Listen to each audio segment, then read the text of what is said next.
was a victim of the educational system, valuing the grade more than the work.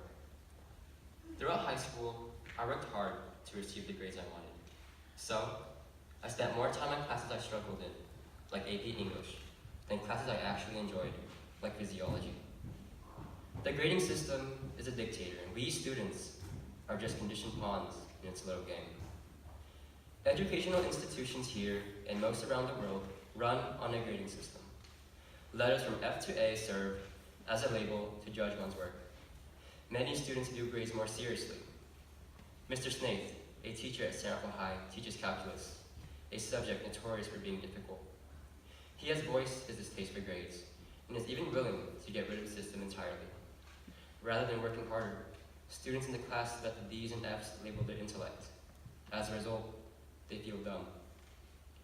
From an ASCD article by Thomas Guskey titled, "Making the Grade What Benefits Students." Bad grades kill students' drive, and instead of prompting greater effort, low grades usually cause students to withdraw from learning. Grades have no educational value and is detrimental to teaching and learning. Ultimately, as can be inferred from both Guskey and Mr. Snaith, grades have an adverse effect on students' educational mindset. One day, when I asked my cousin Danny, who was in 8th grade, if he was excited to go to high school, he sighed no. I noticed his dismay for learning.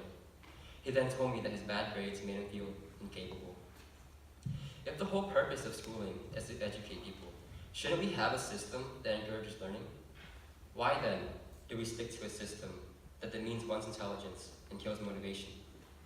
Like my cousin, there must be thousands of young kids who feel incompetent. They let the grades they receive determine their potential.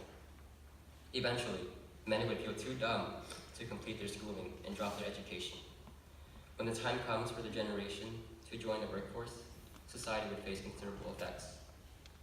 The ambiguity of the grading system also undermines students' worth. According to the system, a student at an 89 is a B student, and another student at a 90 is an A.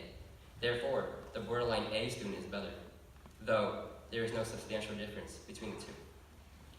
To fix such a flawed system, schools need to break away from using grades. Instead, incorporate a system that uses aspects of a pass-fail system. With this new system, students would be more motivated to identify and improve their weaknesses. A pass-fail system tailors to the individual. It will foster a friendly, non-competitive environment in which students can grow academically. In a nutshell, grades create a dystopian environment. It creates a generation of midnight coffee-drinking student zombies. The system is in need of serious revisions. At the end of the day, school is a place where students develop academic skills. It should not feel like a boxing match between the students and themselves. Thank you.